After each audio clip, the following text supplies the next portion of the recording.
ஆதிசங்கரன் யாரோ ஒருத்தர் காஞ்சிபுரத்துக்கு வந்தாராங்க. அடராவது ஆதிசங்கரன் யாரோ ஒருத்தரா?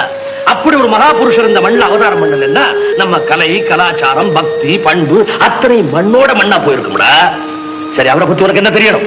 காமாட்சி அம்மாவுக்கு கருணைதான் அதிகம்னு சொன்னீங்க. சொன்னேன். அந்த அம்மாவுக்கே ஒரு தடவை உக்கரம் வந்து அத ஆதிசங்கரர் வந்துதான் அடக்குனார்னு சொல்றாங்களே, அதை பத்தி தெரிஞ்சுக்கிட்டாங்க கேட்டேன். அடே, அந்த உக்கிரத்துக்கு காரணமும் அவளுடைய கருணை தாங்க. அம்பா சொல்லியிருக்கிறான், நான் முன்னாலேயே சொல்லியிருக்கேன் இல்லையா, எனக்கு அஹிம்சை பூஜை தான் வேணும்னு. அத காலப்போக்குல ஒரு காட்டு கூட்டம் ஹிம்ச பூஜையா மாத்திருச்சு. அம்பாளால தாங்க முடியல, அவ கண்ணிலேயே நீர் வந்துருச்சு. அதை தடுத்து நிறுத்துறதுக்கு தான் ஆதிசங்கரர் அம்பா தேர்ந்தெடுத்தா.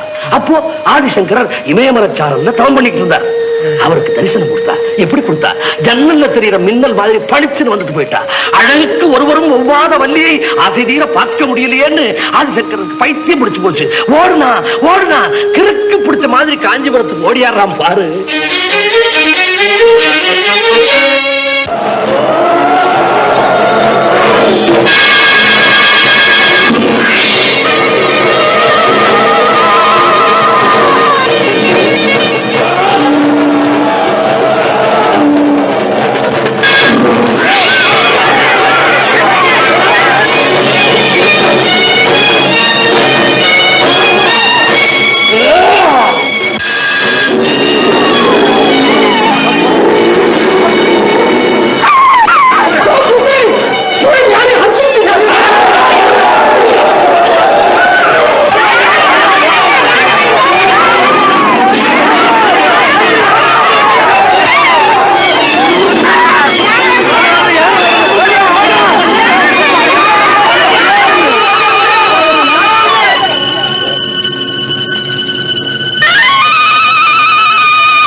விநாயகன் திருவுருவை, நீயே இப்படி கதறும்படி உனக்கு நேர்ந்த வேதனை என்னப்பா?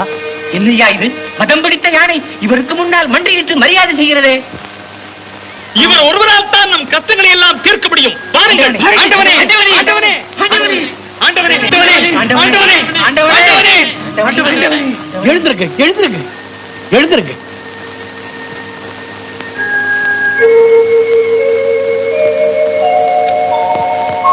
உங்கள் அத்தனை பேருடைய வாடிய முகங்களை பார்க்கும் பொழுது நீங்கள் நீண்ட நாட்களாகவே ஏதோ அவதிக்குள்ளா இருப்பதாக எனக்கு தோன்றுகிறது. ஆண்டவனே, சாதாரண அவதி அல்ல. தூக்கிலே மாட்டிக்கொண்டு சாவதா, இல்ல இந்த காஞ்சிமா நகரத்தை விட்டு தூர தேசத்துக்கே ஓடி விடுவதா என்ற முடிவுக்கு வர முடியாமல் தவித்துக் கொண்டிருக்கிறோம். அப்படி என்ன நடக்கிறது இங்கு? இந்த காஞ்சி பகுதியில் பல ஆண்டுகளாக மழையே இல்லை. எங்கு பார்த்தாலும் பஞ்சம், பசி, பட்டினி. அதன் காரணமாக கொள்ள நோய்கள் பரவி மக்கள் கும்பல் கும்பலாக செத்து மடிகிறார்கள். சுவாமி, எங்க குழந்தை குட்டிகள்லாம் கொஞ்சம் பொறுங்க. இது காஞ்சி மாநகரம் தானே? விந்தையாக இருக்கிறது. ஆயிரம் ஆயிரம் யோஜனைகளுக்கு அப்பா தன்னை நினைக்காமல் இருப்பவர்களுக்கு கூட நேரில் தோன்றி காட்சி தரும் அன்னை, அந்த காமாட்சி குடிகொண்டிருக்கும் இந்த காஞ்சி மாநகரத்திலா இந்த கொடுமை? நீங்கள் அன்னையிடம் சென்றீர்களா? உங்கள் குறைகளை சொல்லி மனமுருகி பிரார்த்தனை செய்தீர்களா? நாங்க செய்யாத பூஜையே இல்லைங்க. சரி, நான் இப்பொழுதே ஆலயத்திற்கு சென்று அன்னை காமாட்சியின் பாதங்களை பற்றிக் கொண்டு உங்களுக்காக மன்றாடுகிறேன். தாய் நிச்சயம் தயவு புரிவார். அந்த நம்பிக்கையோடு செல்லுங்க. நல்லதுங்க, நாங்க இப்பவே போய் பூஜைக்கு வேண்டிய ஏற்பாடுகளை செய்யறோம். வாங்க வாங்க.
பூஜை பண்றதுக்கு வேண்டிய கழுக்குடங்களையும் பலி கொடுக்க ஏராளமான ஆடு மாடுகளையும் கொண்டு வந்து காத்திருக்கிறோம். உங்க கையால அதுகளை வெட்டி பலி கொடுத்து எங்களை காப்பாற்று. ஐயனே, என்ன இப்படி பேசாமல் இருக்கீங்க? இடிஞ்சு கொடுவாங்க, போடுங்க பணியை இப்படி ஆடு மாடுகளை பலி கொடுத்தால் உங்கள் அல்லலெல்லாம் நீங்கிவிடும் என்று உங்களுக்கு அறிவுறுத்தியது யார்? இந்த அறிவுறும் தத்துவத்தை மக்களுக்கு எடுத்து சொன்ன காமானிக தலைவன் நான் தான். இதை கேட்க நீ யாரடா? ஒட்டையத்தி முட்டை சாமியாரே, இதை கேட்க நீ யார்? பக்த கொடிகளே, உங்களுக்கு அவதி ஏற்பட்ட பிறகு இந்த பூஜையை போட்டீர்களா, அல்லது பூஜையை துவக்கிய பிறகு இந்த அவதி ஏற்பட்டதா? நாங்க பட்ட அவதி தாங்க முடியாம தாங்க அவர் சொன்னதை கேட்டு இந்த பூசையை போட்டுக்கிட்டே இருக்கோம். நீங்கள் அறிய மாட்டீர்கள். நீ அறிவாயோ? நீ அறிவாய், அதையும் நீ அறிவாய். அனைத்தையும் அவள் அறிவாள். பக்த கொடிகளே, பூலோக ஜீவராசிகளை வாழ்விப்பதற்காக அன்னை காமாட்சி வீட்டிருக்கும் இந்த திருக்கோவிலில் இறக்கமற்ற பலிபூஜையை இவன் துவக்கிய காரணத்தினால் தான் நீங்கள் இத்தனை இன்னல்களுக்கு ஆளானீர்கள். பலிபூஜை, பலிபூஜை, பலிபூஜை. மாடையர்களே, இந்த கபட சன்னியாசி சொன்ன கட்டுக்கதையை கேட்டு பல யுகங்களாக நடந்து வரும் பவித்திரமான இந்த பலிபூஜையா படிக்கிறீர்கள்? கபாலிகளே, வழக்கத்தில் வந்துவிட்டது என்பதற்காக படுகொலை பவித்திரமாகி விடுமா? வெறும் பழக்கத்தில் வந்ததல்ல இது. மூட்டை அடக்கி முக்திக்கு வழி தேடி எனும் முன்னோர்கள் தீட்டி வைத்த சாத்திரங்களிலேயே வலியுறுத்தப்பட்டிருக்கிறது இந்த பலிபூஜை. முன்னோர்கள் என்று சொன்னாயே, யார் அவர்கள்? தெரிந்து கொள்ளப்பா. நமக்கு முன்னால் பிறந்த அத்தனை பேரும் மடையர்கள் என்று கருதுவது எவ்வளவு தவறோ, அதைவிட பெரும் தவறு நமக்கு முன்னால் பிறந்த அத்தனை பேரும் புத்திசாலிகள் தான் என்று கருதுவது. அறிவும் அறியாமையும், ஞானமும் அஞ்ஞானமும், ஆத்திகமும் நாத்திகமும் எல்லா காலங்களிலும் சமநிலை பெற்றே வந்திருக்கிறது. பொதுப்படையாக பேசியின் புத்தியை சிதறடிக்காதே. குறிப்பிட்ட விஷயத்திற்கு வா. எங்கு வேண்டுமானாலும் வருகிறேன். அம்பிகையை ஆராதிக்கும் மகா மந்திரங்களில் ஒன்றான லலிதா சகஸ்ரநாமத்தில் மதுப்பிரியாய நமக என்ற வாக்கியம் இடம்பெற்றிருக்கிறதே, அப்படியானால் அம்பிகையும் மதுவை விரும்புகிறாள் என்றுதானே அர்த்தம்? அர்த்தம் அதுதான். ஆனால் அவள் விரும்புவது மதுவை மயக்கும் மதுவை அல்ல. தேனுக்கும் மது என்ற மாற்று பெயர் உண்டு. அந்த தேனை அணு அணுவாக சேகரித்து அவளை ஆராதிப்பது கஷ்டம் என்ற காரணத்தினால் தான் அந்த தேன் உற்பத்தியாகும் மலர்களையே ஆரமாகவும் சரமாகவும் அவள் திருப்பாதங்களில் அர்ச்சனையாகவும் சமர்ப்பிக்கின்றோம்.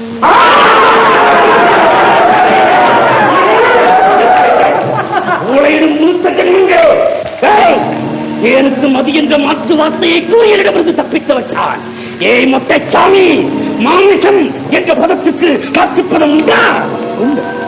புலால், இறைச்சி, ஊன் இப்படி எதை சொல்லி அழைத்தாலும் அது மாமிசம் என்ற ஒன்றைத்தான் குறிக்கும். அப்படியானால் மாமிச நிஷ்டாயே நமக என்ற வார்த்தை வருகிறதே, அதிலிருந்து அம்பிகையும் மாமிசம் புசிப்பவள் என்றுதானே அர்த்தம்? புசிப்பவள் தான். அவள் புசிக்கும் மாமிசம் எது தெரியுமா? உன் வீட்டிற்குள் வழி தெரியாமல் சத்தளிக்கும் நீ பலிபூஜை என்ற சின்னஞ்சிறு கூட்டிற்குள் அவளை அடைத்துவிட நினைக்கிறாயே, யார் அவள்? நாம் அன்பு செலுத்தும் போது அன்னபூரணியாக இருந்து அமுது படைக்கும் அதே காமாட்சி தான் நாம் மமதை கொள்ளும் போது மகாகாளியாக உருவெடுக்கிறாள். அந்த மகாகாளி மகாசக்தி மூன்றெழுத்து விட்டால் ஆகாயப் பரவும் செந்நிறத்தி. அதற்கு எடுத்துக்காட்டுத்தான் ஜகத்தையே அழிக்க முயன்ற சண்ட முண்டாசுரர்களை சண்டியாக தோன்றி ரத்தம் குடித்தாள். மதோன்மத்தனான மகிழாசுரனை சாகுண்டியாக தோன்றி அவன் மாமிசத்தின் வலு என்ன என்பதை தன் பற்களால் பதம் பார்த்தாள். இப்பொழுது புரிந்து கொண்டாயா அவள் விரும்பும் மாமிசம் எது என்பதை? இந்த பலிபூஜையை தொடர்ந்து நடத்திக் கொண்டே இருந்தார். கவாலிகளே, நீ என்னடா இன்னை பயமுறுத்துகிறாய்? இதற்கெல்லாம் நான் அல்ல. வாயை மூடுமையா பூசாரி, இந்த மகான் எவ்வளவு பெரிய நல்ல விஷயங்களை சொல்லுகிறார். பெரிய மகான். மகான் தான் இல்லாவிட்டால் மதம் விட்டு ஓடி வந்த யாரை இவருக்கு முன்னால் வண்டி விட்டு வணங்குவான். அப்படிப்பட்ட சக்தி படைத்த இவன வெறும் வாய்ப்பேட்டால் என்னை மடக்க பார்க்கிறான். என்ன செய்ய வேண்டும்? காட்டும் சக்தியை எப்படி? ஒரு ஆட்டுக்குட்டியை இரண்டாக வெட்டி போடுகிறேன். உன்னுடைய ஆன்மீக சக்தியால் அதற்கு உயிர் கொடுத்து நடமாடவுடன் பார்க்கலாம். சவாலை ஏற்றுக்கொண்டேன். ஒரு சிறு மாற்றம். என்னது? ஆட்டுக்குட்டிக்கு உயிர் கொடுத்தால் என் சக்தியை நீ அர்த்தமாகத்தான் மதிப்பிடுவார். அதற்கு பதிலாக உன் சீடர்களை விட்டு உன்னையே 2 துண்டாக வெட்டி போட சொல். உனக்கு உயிர் கொடுத்து நடமாட செய்கிறேன்.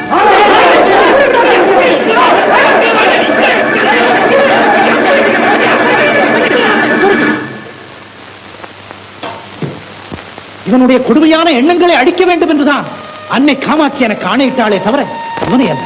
இல்லையே, இந்த குடும்பக்காரர் அழைத்தே தீரும். இல்லை, அனைத்தையும் ஆக்கும் சக்தி படைத்த அன்னை காமாட்சிக்கு தான் அழிக்கும் உரிமை உண்டு. அதை நீங்களும் நானும் எடுத்துக் கொள்வது பெரிய தவறு. அவனை விட்டுவிடுது. காபாலிகனே, நீ நடத்திய படுகொலைகளால் தான் கருவே வடிவான காமாட்சி கடும் உக்கிரமுள்ள காளியாக மாறி இருக்கிறாள். அவள் முன்னிலையில் நான் ஸ்ரீசக்கர பிரதிஷ்டை செய்ய போகிறேன். நம் கண்ணீரால் அவளுக்கு அபிஷேகம் செய்து அன்பு எண்ணங்களால் அர்ச்சனை புரிந்தால் அவள் உக்ரம் ஸ்ரீசக்கரத்தில் வந்து ஒடுங்கிவிடும். அதன் பிறகு அன்னை காமாட்சி முன்போல் அன்புருவாக காட்சி அளிப்பாள். அவள் மாறிவிட்டாள் என்பதை நாங்கள் எப்படி அறிந்து கொள்வது? அறிந்து கொள்வது சற்று கடினம்தான். உங்கள் கண்களால் தெரிந்து கொள்ள வைக்கிறேன்.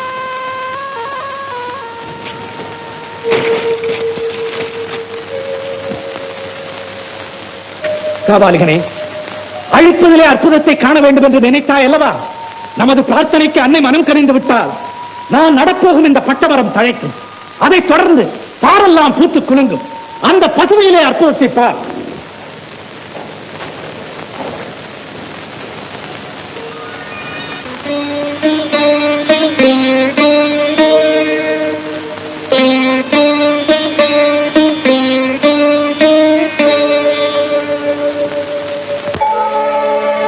வேதத்தின் உச்சியில் விளங்கும் மெஞ்ஞான பிழந்தே, விருட்சத்து மலரின் மதுவே,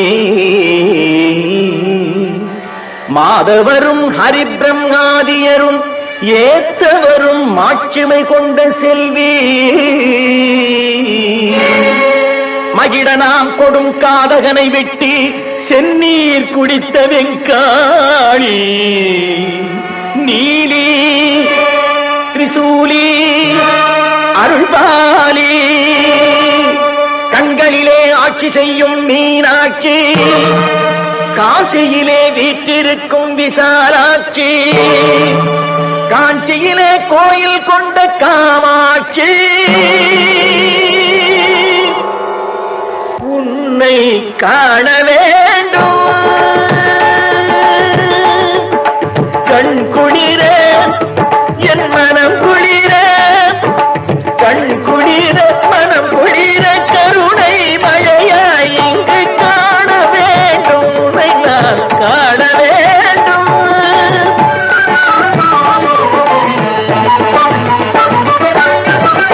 மங்கள குங்குமத்தின் வண்ணமாக, திருமந்திரத்தின் உருவ சின்னமாக, மங்கள குங்குமத்தின் வண்ணமாக, திருமந்திரத்தில் உருவ சின்னமாக, அங்கம் அசைய வரும் அன்னமாக, அங்கம் அசைய வரும் அன்னமாக, நீ ஆனந்த நடமாட திண்ணமாக, காண வேண்டும் உன்னை நான் காண வேண்டும்.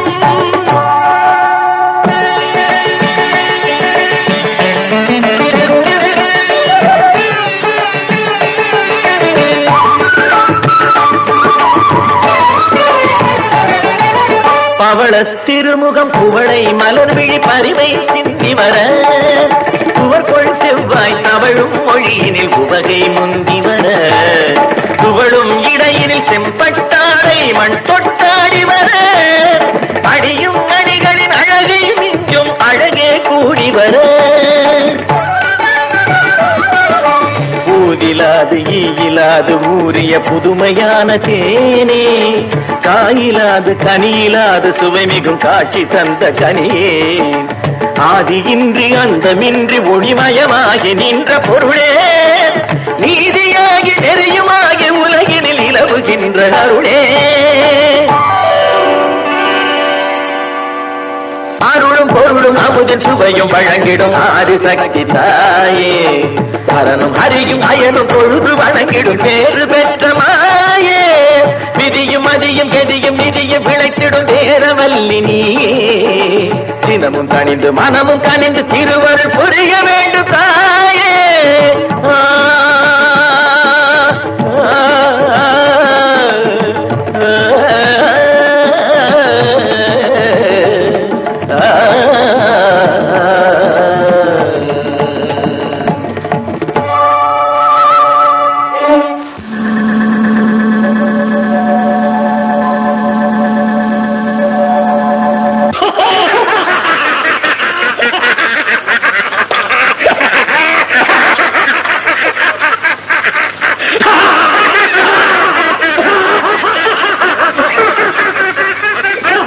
தனது செய்கை செய்திடும் பிழைகளை பொறுத்தருளும் தாயுமாகி நீயும் அவர்களின்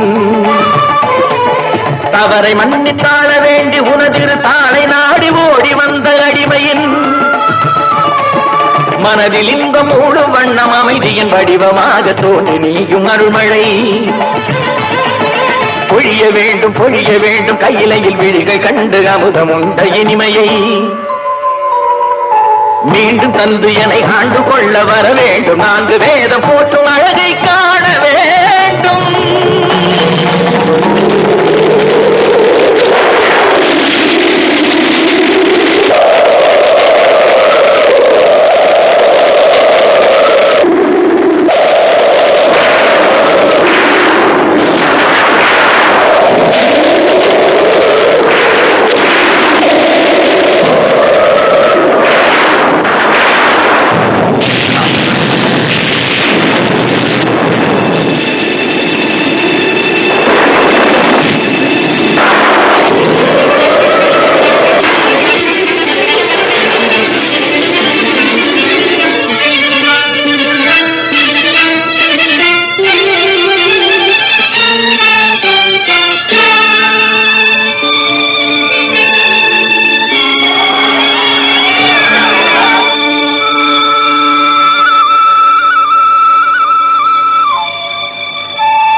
சங்கரா, உன்னுடைய தொண்டும் தூய பிரார்த்தனையும் என் துயரத்தை மாற்றிவிட்டது. நான் பெருமகிழ்ச்சி கொண்டிருக்கும் இந்த நிலையில் நீ கேட்பதை கொடுக்கும் சித்தம் கொண்டு விட்டேன். தாயே, நான் செய்யும் தொண்டுகளால் மக்கள் மனமாசு அகன்று அவர்கள் எந்தெந்தும் மகிழ்ச்சியோடு இருக்க அருள்பாலிக்க வேண்டும். அப்படியே தந்தோம்.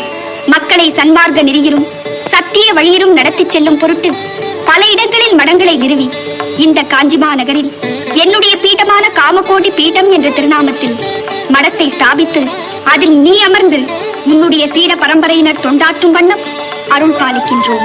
அத்துடன் நான் கோயில் கொண்டுள்ள இந்த திருத்தலத்தில் நீ சர்வஜ்ய பீடம் ஏறி என் பேரொழியில் 2 கலக்கும் வண்ணம் அனுகிரகிக்கின்றோம். ஆதிசங்கரர் யாருன்னு தெரிஞ்சு போச்சுங்க. அவர் வேதங்களை கரைச்சு குடிச்சவர். அதனால அவருக்கு தெய்வத்தாயா காட்சி கொடுத்தார்.